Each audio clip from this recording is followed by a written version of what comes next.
हमारा आज का वीडियो लेक्चर है फास्ट रिएक्शंस पर।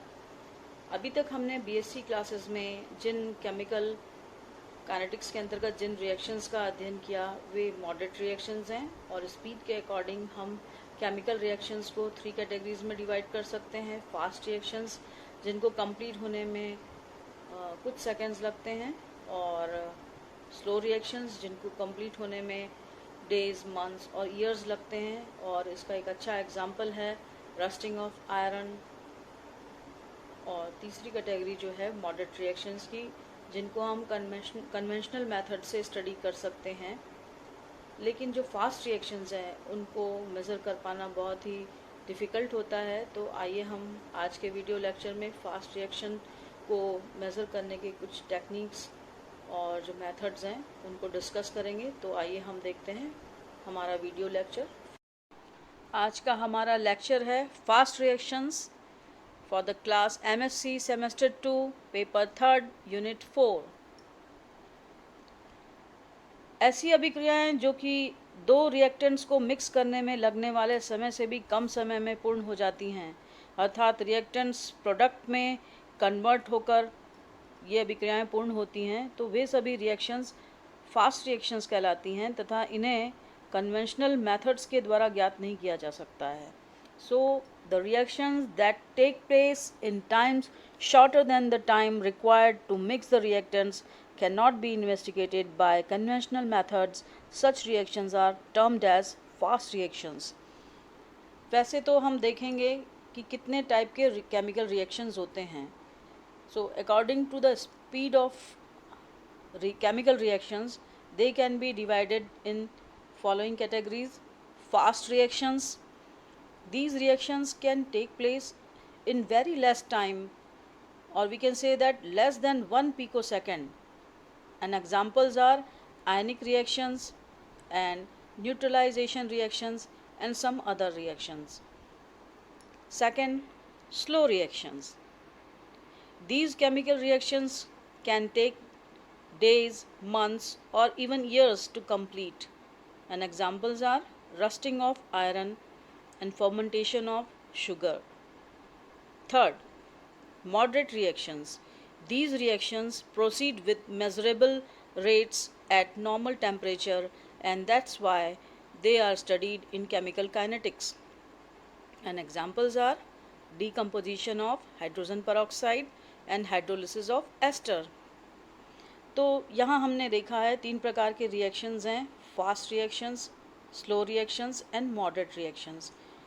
और फास्ट रिएक्शंस जिनको 1 पिकोसेकंड से भी कम समय लगता है कंप्लीट होने में, वो इस कैटेगरी में आते हैं रिएक्शंस। और इसमें ज़्यादातर आयनिक रिएक्शंस हैं और न्यूट्रलाइजेशन रिएक्शंस हैं।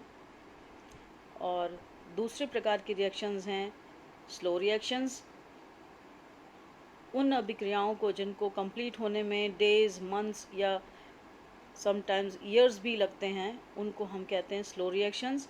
और इसका एक बहुत ही जाना हुआ जानते हैं जो हम, वो है रस्टिंग ऑफ आयरन, लोहे में जंग लगना, और फर्मेंटेशन ऑफ शुगर।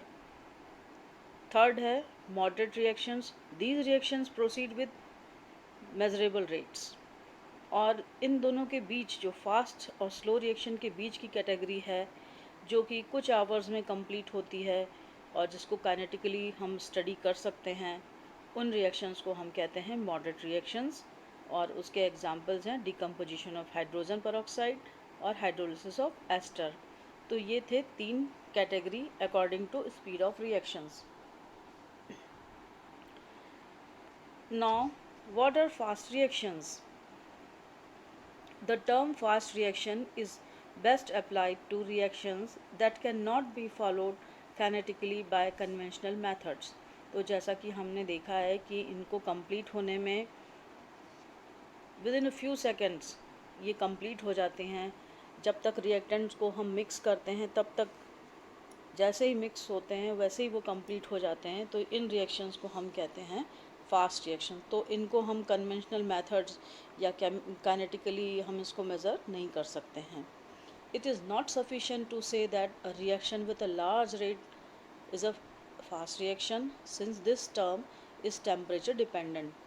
तो हम ऐसा भी नहीं कह सकते हैं कि वो अभिक्रियाएं जिनका रेट कांस्टेंट काफ़ी अधिक होता है वो फास्ट रिएक्शंस हैं, क्योंकि रेट कांस्टेंट का डायरेक्ट रिलेशन है टेम्परेचर से, क्योंकि यदि हम टेम्परेचर बढ़ाते हैं तो रेट कांस्टेंट भी बढ़ता है। तो इसलिए फास्ट रिएक्शन। अब हम देखेंगे दूसरा, it is more accurate to assume that a fast reaction will have a low activation energy, but if the reactants are present in low concentrations, the rate of the reaction will be small. अब हम ऐसा भी नहीं कह सकते हैं कि जो फास्ट रिएक्शंस हैं उनका एक्टिवेशन एनर्जी लो होता है, क्योंकि अगर एक्टिवेशन एनर्जी कम होगा तो जो रिएक्टेंट है वो आसानी से प्रोडक्ट में कन्वर्ट हो जाएगा और इस प्रकार से रेट उसका काफ़ी हाई होगा। लेकिन यदि रिएक्टेंट ही कम मात्रा में उपलब्ध हो, उसका कॉन्सेंट्रेशन कम हो, तो रेट जो है वो नेचुरली जो है वो क्या हो जाएगा, वो ज़्यादा अधिक ना हो करके वो कम ही होगा। तो ये डेफिनेशन भी हम नहीं दे सकते हैं। Similarly in a unimolecular reaction the rate of decomposition may be very fast, but if deactivation is effective the rate of conversion to product is small. उसी तरीके से यदि यूनिमोलिकुलर रिएक्शन जैसे कि डिकम्पोजिशन रिएक्शन का जो रेट है वो काफ़ी फास्ट होता है, लेकिन यदि जो डिकम्पोज होने वाला मॉलिक्यूल है वही यदि डीएक्टिवेट हो जाता है तो रेट जो है वो नेचुरली जो है वो रिएक्टेंट का प्रोडक्ट में कन्वर्जन जो है उसका रेट जो है वो काफ़ी कम हो जाता है। तो ये कुछ प्रॉब्लम्स थे फास्ट रिएक्शंस के लिए, जिनको हम कन्वेंशनल मेथड से मेज़र नहीं कर सकते, उनको डिफ़ाइन नहीं किया जा सकता, इसलिए कुछ अलग और डिफरेंट तरीके से एफ़र्ट्स किए गए जो इस प्रकार से हैं। सबसे पहले हम देखेंगे रेट ऑफ रिएक्शन क्या है। It may be defined as the change in concentration of designated species that is reactant और प्रोडक्ट पर यूनिट टाइम, अर्थात पर यूनिट टाइम में जो रिएक्टेंट या प्रोडक्ट है उसके कॉन्सेंट्रेशन में जो चेंज होता है वो कहलाता है rate of reaction. It can be measured qualitatively और क्वांटिटेटिवली, और जो रेट ऑफ रिएक्शन है उनको दो मेथड से हम मेज़र कर सकते हैं। क्वालिटेटिवली दैट मीन्स गुणों के आधार पर गुणात्मक आकलन, और क्वांटिटेटिवली दैट मीन्स मात्रात्मक आकलन। अब हम देखेंगे what is qualitative rate. It is based on certain visual parameters such as disappearance of reactants, color change, effervescence, etc. तो जो कुछ विजुअल पैरामीटर्स हैं, मतलब जिनको हम देख सकते हैं, ऐसे कुछ गुणों के आधार पर रेट का निर्धारण करना, जैसे कि रिएक्टेंट शुरू में उसका डार्क कलर और फिर धीरे धीरे उसका फेड होकर के कलरलेस हो जाना, और या फिर शुरू में एफर्वेसेंस तेज़ी से निकलना और धीरे धीरे ख़त्म हो जाना, इससे रेट के कंप्लीशन का हम आकलन कर सकते हैं। तो ये कहलाता है qualitative rate. And what is quantitative rate? It is based on the rate of decrease in the concentration of any one reactant और the rate of increase in the concentration of any one product. तो quantitative rate का मतलब होता है किसी एक reactant के concentration में डिक्रीज़ होना या प्रोडक्ट के कॉन्सेंट्रेशन में इंक्रीज़ होना, ये कहलाता है quantitative rate. Average rate of reaction, it is defined as the change in concentration of reactant और product divided by the time interval over which the change occurs. तो एवरेज रेट जो है वो हर टाइम इंटरवल पे जो भी concentration change होता है रिएक्टेंट या प्रोडक्ट में, उसको जब उस टाइम इंटरवल से डिवाइड किया जाता है तो वो कहलाता है average rate of reaction. And it is important to note that rate of reaction is always positive. Now methods to measure the fast reactions, and there are four methods. flow method, relaxation method, flash photolysis and NMR method. तो सबसे पहले हम देखेंगे flow method, and it is first developed by Rotten and Hastridge in the year of 1923, used to measure the reaction half time in the range from 10 to the power minus 1 second to 10 to the power minus 3 second. There are three methods and are given below: stopped flow method, continuous flow method and quenched flow method. तो first जो method है वो है flow method, और इसे develop किया था रॉटन and हेस्ट्रिज ने 1923 में। और इस फ्लो मेथड के अंतर्गत उन रिएक्शंस को मेज़र किया जाता है जिनका half time 10 to the power minus 1 second से 10 to the power minus 3 second के रेंज का हो, और इन्हें भी हम डिवाइड करते हैं stop flow method, continuous flow method और क्वेंच फ्लो मेथड में, जो कि हम आगे डिस्कस करेंगे। नेक्स्ट है relaxation method.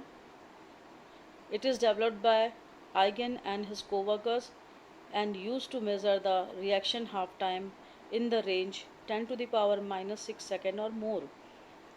The two methods are as follows: temperature jump method and pressure jump method. तो जो नेक्स्ट मेथड है रिलैक्सेशन मेथड, ये स्मॉल परटर्बेशन मेथड है, and it is developed bye eigen and his coworkers. और इसके अंतर्गत उन reactions को स्टडी किया जाता है जिनका half time 10 to the power minus 6 या उससे अधिक सेकंड के लिए रेंज होता है। और इनको भी दो मेथड्स हैं इसके भी, टेम्परेचर जंप मेथड और प्रेशर जंप मेथड। नेक्स्ट है flash photolysis. This method was pioneered by R.G.W. Norrish and G. Porter in the year 1949, used to measure the reaction half time in the range from 10 to the power minus 9 to 10 to the power minus 1 second. तो nourish and Potter ने 1949 में flash photolysis method के द्वारा उन reactions का study किया जिनका half time बहुत ही कम 10 टू द पावर माइनस 9 से 10 to the power minus 1 second के बीच का होता है। उसके बाद है NMR method. It is use to measure the reaction half time in the range from 10 to the power minus 2 to 10 to the power minus 9 second.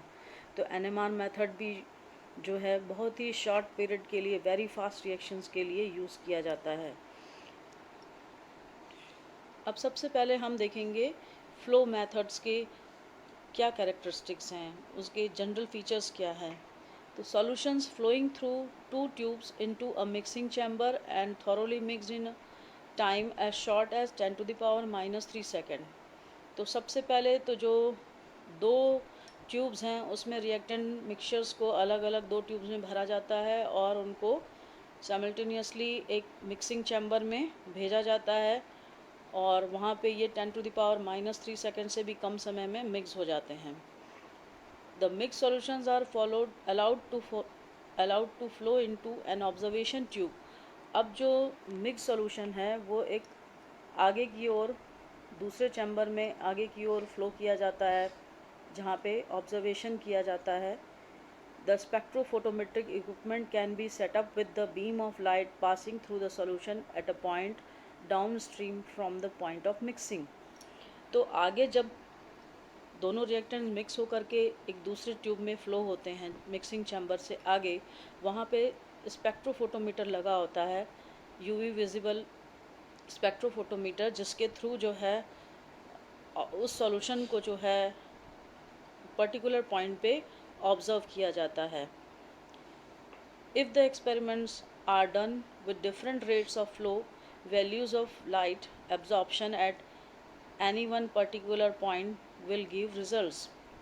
A plot of extent of reaction against time can be prepared with observation points at several positions.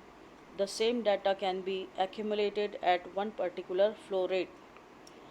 अब यदि experiments में अलग अलग rate पे flow किया जाता है और सबका जो है स्पेक्ट्रोफोटोमेट्रिक स्टडी किया जाता है। तो प्रत्येक पॉइंट पे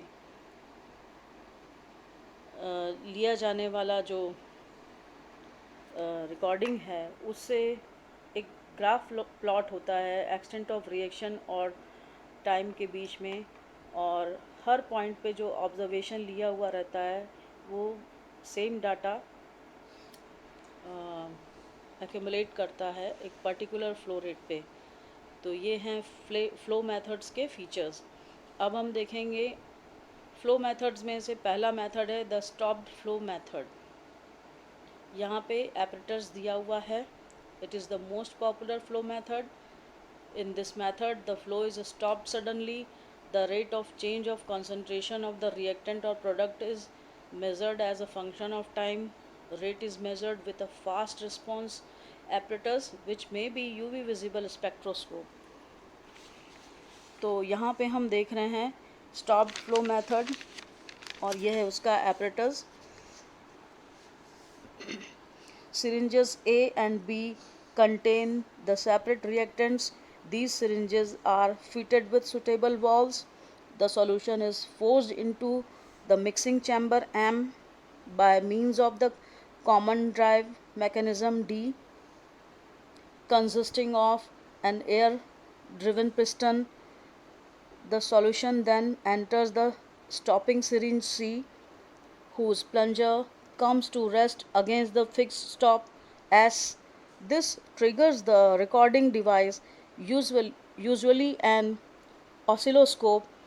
The reaction is observed in the stationary solution at point P at a distance small d from the mixing chamber. The method of detection utilizes the ultraviolet visible spectrophotometry. तो यहाँ पे आप देख रहे हैं, यहाँ पे जो रिएक्टेंट्स हैं ए और बी ट्यूब में वो मिक्स होते हैं मिक्सिंग चैम्बर एम में, और फर्दर ये आगे बढ़ते हैं जहाँ पर एक स्पेक्ट्रोफोटोमीटर फिक्स्ड है और सामने स्टॉपिंग सिरिंज लगा हुआ है जो कि एस से टकराने के बाद वो स्टॉप हो जाता है। और इस तरीके से सडनली स्टॉप होने के कारण इस मेथड को कहते हैं स्टॉप फ्लो मेथड। और यहाँ पे जो स्पेक्ट्रोफोटोमीटर है उसके थ्रू जो है ऑब्जर्वेशन लिया जाता है और इस तरीके से ये रीडिंग ली जाती है स्टॉप फ्लो मेथड में। नेक्स्ट है, ये भी एक फ्लो मेथड है, continuous flow method. It is less popular method as it uses large quantities of solutions. ये थोड़ा सा कम पॉपुलर हुआ क्योंकि थोड़ा सा कठिन है, इसमें ज़्यादा क्वांटिटीज़ में सॉल्यूशंस की आवश्यकता होती है, बट इसका भी इम्पोर्टेंस है। In this method, there is a slight improvement in time resolution as compared to the previous method.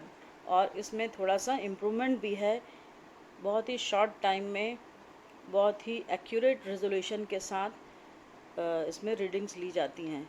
The stopping syringes is not use. तो जैसा आपने पहले मेथड में देखा वहाँ पे सडनली स्टॉप करने के लिए स्टॉपिंग सिरिंज होता है, तो वो यहाँ पे एब्सेंट होता है। The principle of this procedure utilizes the fact that measurements along the flow stream amount in is effect to determinations at different times. तो ये इस प्रिंसिपल पर बेस्ड है कंटिन्यूस फ्लो मेथड कि जो फ्लो स्ट्रीम है वो डिफरेंट टाइम्स के अकॉर्डिंग वो रिकॉर्ड होता है with known and constant flow rate. The time corresponding to each reading is known. तो constant flow rate पर particular time पे reading ली जाती है। Next method है quench flow method. It is also a less popular method. In this method, samples of the reaction mixture are rapidly mixed with a quenching mixture to arrest the reaction. तो quench flow method जैसा कि नाम है, तो इसमें after mixing two reactants उसमें quenching solution मिला दिया जाता है जिससे कि रिएक्शन जो है वो अरेस्ट हो जाता है, यानी स्टॉप हो जाता है जिस भी कंडीशन में है। At this time, the concentration can be measured as a function of time using chemical mixture like titrator so as to determine the extent of reaction. और जैसा कि आफ्टर क्वेंचिंग एक नॉर्मल टाइट्रेशन मेथड के द्वारा जो है कितना reaction complete हुआ है, एक्सटेंट ऑफ रिएक्शन, वो जो है मेज़र कर लिया जाता है एक पर्टिकुलर टाइम पे। तो यहाँ पे दो डायग्राम देख रहे हैं। फर्स्ट में जो है रेड और येलो कलर से जो है दो रिएक्टेंट्स हैं, वाइट कलर का बफर है, और नेक्स्ट जो है वो है क्वेंचिंग सॉल्यूशन ब्लू कलर से। और नेक्स्ट पिक्चर में आप देख रहे हैं, नेक्स्ट फिगर में, कि आफ्टर रिएक्शन और उसमें बफर मिलाने के बाद उसको क्वेंच कर दिया जा रहा है, और फिर उसका जो है टाइट्रेशन के द्वारा कलर चेंज या जो भी इंडिकेशन है उसके थ्रू एक्सटेंट ऑफ रिएक्शन जो है उसको मेज़र किया जाता है। तो ये है क्वेंच फ्लो मेथड। अब अभी तक हमने देखा फ्लो मेथड्स तीन प्रकार के। अब हम देखेंगे relaxation method. It is small perturbation method in which a chemical equilibrium is perturbed by a rapid change in one of several possible external parameters like electric field intensity, temperature और pressure। तो ये एक small perturbation method है, और इसमें जो chemical equilibrium setup हो गया होता है उसको हम कुछ फिज़िकल पैरामीटर्स जैसे कि टेम्परेचर, प्रेशर या इलेक्ट्रिक फील्ड को चेंज करके, सडन चेंज करके, रैपिड चेंज करके हम जो है इक्विलिब्रियम को थोड़ा सा डिस्टर्ब करते हैं। परटर्ब मतलब स्मॉल डिस्टर्बेशन, और वो फिर से वापस इक्विलिब्रियम जो है सेट होता है नए पैरामीटर्स के साथ। The equilibrium process is then followed by spectrophotometric और conductometric methods। नया इक्विलिब्रियम सेटअप होने के बाद फिर स्पेक्ट्रोफोटोमेट्रिक या कंडक्टोमेट्रिक मेथड से उसको रीडिंग ले ली जाती है। Changes in the solvent structure affected by the same perturbation proceed so much faster than the chemical reactions under investigation that they are unobservable within the time range accessible to the relaxation methods। तो ये काफ़ी fast, बहुत ही very fast reactions के लिए ये relaxation method use किया जाता है। A broad spectrum of reaction half-lives ranging from a few seconds, or we can say that 10 to the power minus 6 second and more, have been measured with these methods. No methods can cover this time range। तो यहाँ पे आप देख सकते हैं कि 10 to the power minus 6 second या उससे थोड़ा अधिक समय जो है, इतने कम समय में जो है रिलैक्सेशन मेथड के द्वारा जो है उस रीडिंग ले ली जाती है रेट की। अब हम देखेंगे कि किस तरीके से रेड कांस्टेंट को कैलकुलेट किया जाता है, उसका डेरिवेशन रिलैक्सेशन मेथड में। In case the displacement from the equilibrium is very small, जो भी डिस्प्लेसमेंट हुआ है इक्विलिब्रियम में वो बहुत ही स्मॉल होता है। द रेट ऑफ रिलैक्सेशन, और उसी को हम कहते हैं rate of relaxation, that is restoration of equilibrium always follows the first order kinetics. Consider the following fast reaction. यहाँ पे एक इक्विलिब्रियम के डिस्टर्ब होने के बाद जो दूसरे पैरामीटर पे नया इक्विलिब्रियम सेट होता है उसके बीच का जो टाइम लैग है वो रिलैक्सेशन टाइम कहलाता है, और उस बीच में जो भी काइनेटिक चेंजेस हुए हैं वो फर्स्ट ऑर्डर काइनेटिक्स होता है। और यहाँ पे हम इस इक्वेशन के द्वारा उसे अच्छी तरह से समझ सकते हैं। So suppose there is a fast reaction, जो ए है रिएक्टेंट वो प्रोडक्ट बी में कन्वर्ट होता है, और फॉरवर्ड रिएक्शन के लिए जो रेट है वो K1 है, और backward reaction that is from conversion of B to A is given by K-1। तो फॉरवर्ड रिएक्शन के लिए जो रेट है K1 है, और बैकवर्ड रिएक्शन के लिए जो रेट है वो K-1 है। let A be the total concentration of A plus B and X be the concentration of b at any time।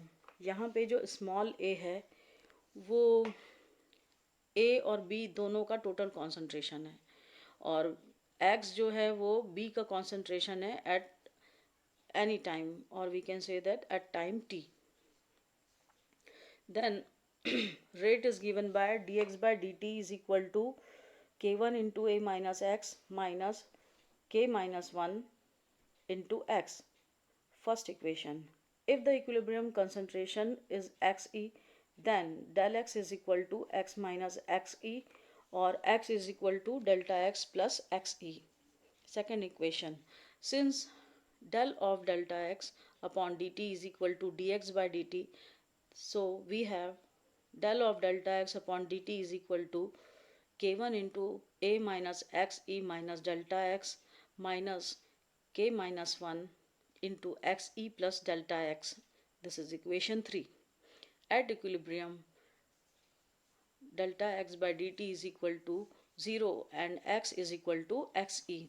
Hence, k1 into a minus xe is equal to k minus 1 into xe. This is equation 4.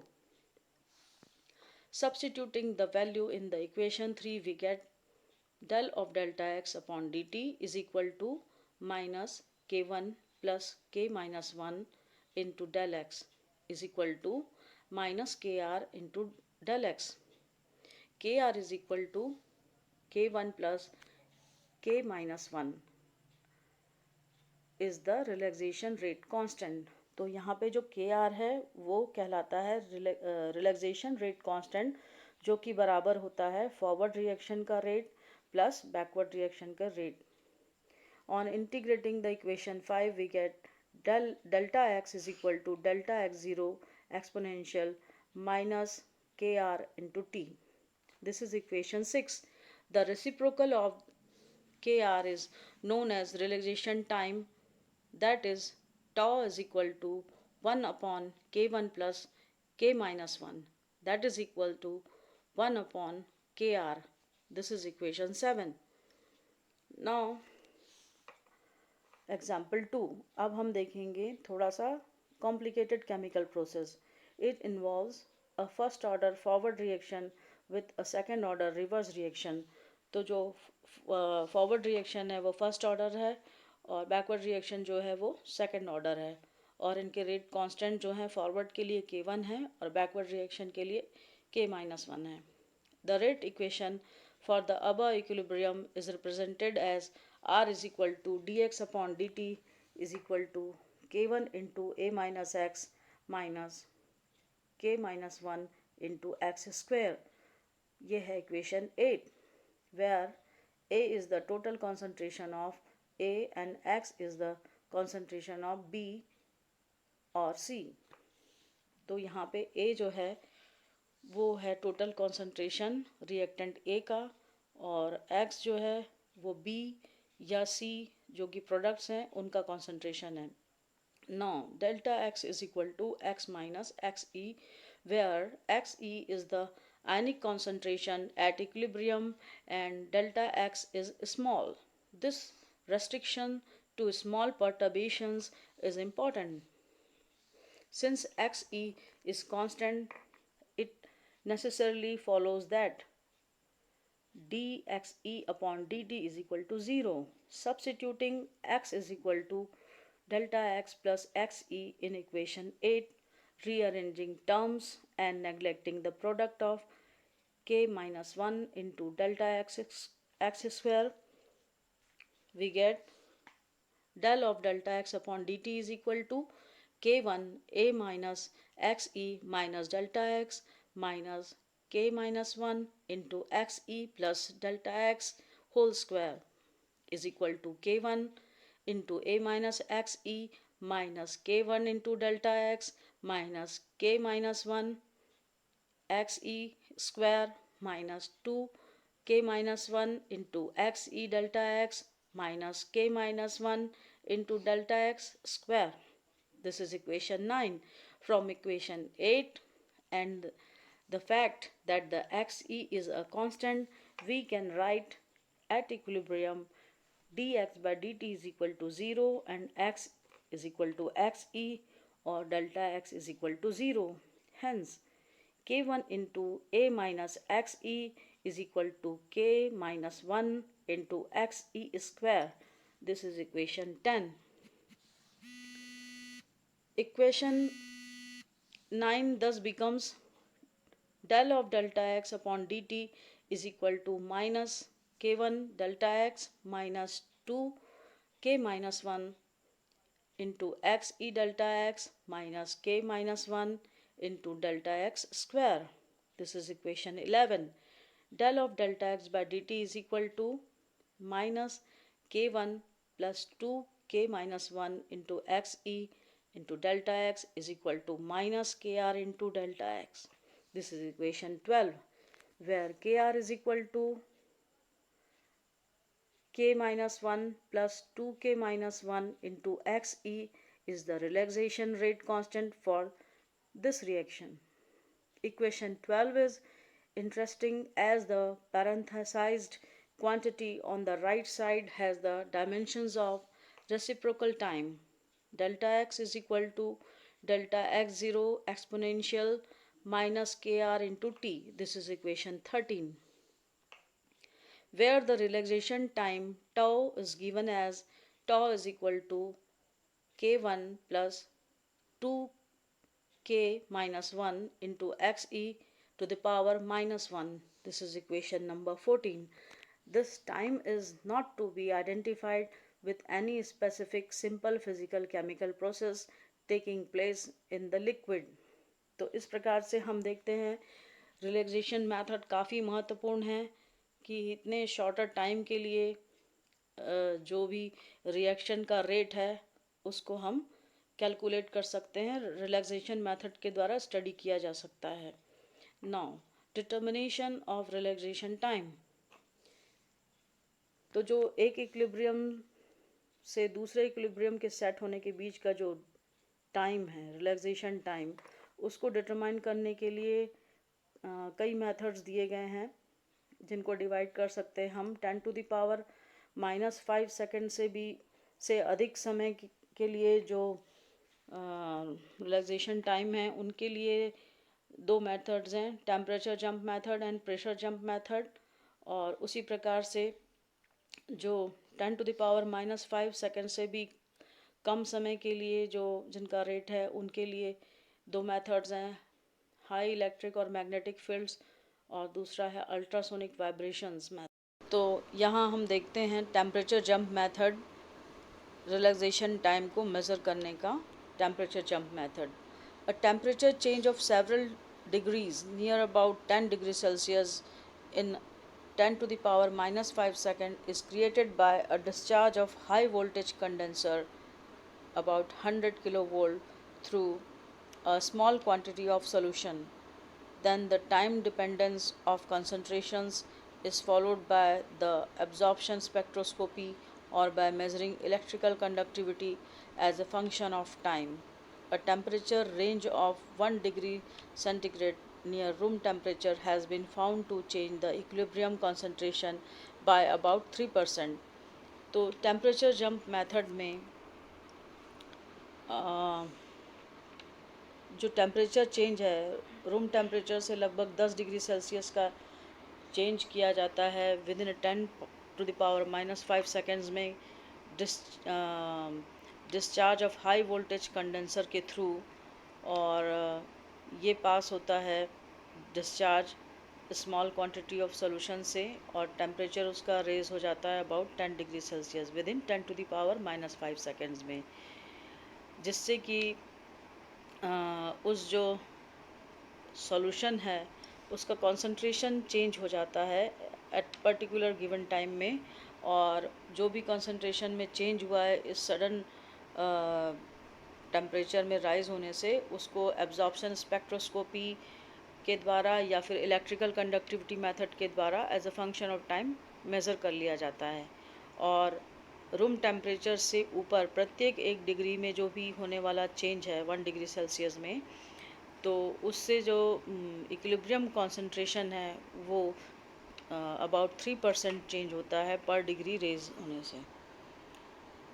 और यहाँ पे हम देख रहे हैं here is the apparatus for the temperature jump method. यहाँ पे high voltage power supply है। A high voltage power supply charges a capacitor C. When a certain voltage is reached, the spark gap G breaks down, discharging the capacitor and sending a strong current through the cell containing the reactive system at equilibrium in a conducting aqueous solution. As the current passes, the temperature of the system rises by about 10 degrees Celsius in a few microseconds. In, in the ensuing time interval, the concentration of the reacting species adjusts to the new equilibrium value appropriate to the temperature jump. As a result, the intensity of the light beam leaving the cell and entering the detector, the photomultiplier tube, here it is denoted by PM, is changed. The output of the photomultiplier tube is displayed on the vertical axis of the oscilloscope. In this way, the curve showing the variation of concentration versus time is displayed on the oscilloscope screen. तो यहाँ पे हम देख रहे हैं apparatus temperature jump method में, और इसका नाम टेम्परेचर जंप मेथड इसलिए दिया गया है क्योंकि यहाँ पे जो हाई वोल्टेज पावर सप्लाई है उसके द्वारा ये कैपेसिटर को चार्ज किया जाता है, कैपेसिटर सी को, और जैसे ही सर्टेन वोल्टेज अप्लाई किया जाता है तो ये स्पार्क गैप जी ब्रेक हो जाता है यहाँ पे, और साथ ही जो कैपेसिटर है वो डिस्चार्ज हो जाता है और एक स्ट्रॉन्ग करंट जो है सेल में से पास होता है और उस सेल के अंदर जो भी एक्वस सॉल्यूशन भरा हुआ है जो कि इक्विलिब्रियम में है, और जैसे ही करंट पास होती है इस सेल से तो टेम्परेचर वैसे ही 10 डिग्री सेल्सियस रेज हो जाता है with in a few microseconds, और उसके साथ ही जो भी कंसंट्रेशन में जो भी चेंज होता है वो फिर से नए इक्विलिब्रियम को सेट कर लेता है उस टेम्परेचर चेंज के साथ, और इसीलिए इस मेथड को कहते हैं टेम्परेचर जंप मेथड। और इसके साथ ही जो भी कंसंट्रेशन में चेंज हुआ है तो जो लाइट इंटेंसिटी जो एंटर कर रही थी सेल में वो आफ्टर टेम्परेचर जंप चेंज हो जाती है।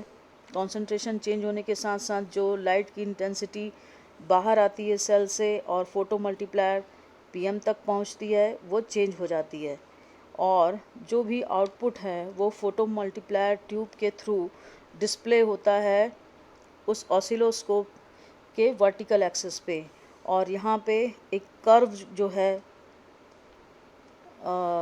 As a variation of concentration versus time वो डिस्प्ले हो जाता है कर्व ऑसिलोस्कोप के स्क्रीन पे। तो ये मेथड है टेम्परेचर जंप मेथड। नेक्स्ट हम देखेंगे pressure jump method, relaxation time ज्ञात करने का दूसरा method. This method involves a sudden and rapid change of pressure to displace the equilibrium. The sensitivity of a reaction to pressure depends on the change in the volume delta V and is represented quantitatively by the equation. The sample is put in a flexible cell which is contained in a pressure vessel filled with an inert liquid such as xylene. तो यहाँ हम देखते हैं ये apparatus है pressure jump method का, जिसमें कि एक आउटर जो वेसल है इसके अंदर xylene भरा हुआ है और उसके अंदर जो है वो एक्सपेरिमेंटल सॉल्यूशन जो है एक स्मॉल कंटेनर के अंदर रखा हुआ है और वो कनेक्टेड है कंडक्टिविटी ब्रिज से, और यहाँ पे एक प्रेशर गॉज आउटर वेसल से जुड़ा हुआ है, और ये सामने जो है इसका वॉल्व जो है वो बंद है एक वॉल्व के थ्रू, और प्रेशर जो है प्रेशर गॉज के थ्रू जो है वो टेम्परेचर 65 एटमॉस्फेयर पे पहले बढ़ाया जाता है, और उसका जो भी असर है वो उस एक्सपेरिमेंटल सॉल्यूशन पे पड़ता है, और जैसे ही इस वॉल को पंचर किया जाता है वेसल का, आउटर वेसल का, तो एटमॉस्फेरिक प्रेशर पे आ जाता है 65 एटमॉस्फेयर से एटमॉस्फेरिक प्रेशर पे आ जाता है टेम्परेचर। और इस प्रकार से जो भी चेंजेस उस एक्सपेरिमेंटल सॉल्यूशन पे हुए हैं प्रेशर के, उसको जो है मेज़र कर लिया जाता है कंडक्टोमीटर के थ्रू। और इस प्रकार से ये है प्रेशर जंप मेथड। और यहाँ पे जो कर्व है वो प्रेशर के साथ साथ होने वाले कंडक्टेंस चेंजेस को शो कर रहा है। और ये है equation del natural log of K upon del P upon T is equal to minus delta V upon R T. इसके द्वारा हम रिलैक्सेशन टाइम मेज़र कर सकते हैं। तो ये है pressure jump method. And these are the two methods, temperature jump method and pressure jump method, जो कि रिलैक्सेशन टाइम को मेज़र करने के लिए यूज़ किया जाता है। इस प्रकार से हमने कवर किया है आज फ्लो मेथड और रिलैक्सेशन मेथड। और जो नेक्स्ट टू मेथड्स हैं, flash photolysis method and NMR method, वो हम हमारे फास्ट रिएक्शंस पार्ट 2 के नेक्स्ट लेक्चर में कंप्लीट करेंगे। Thank you.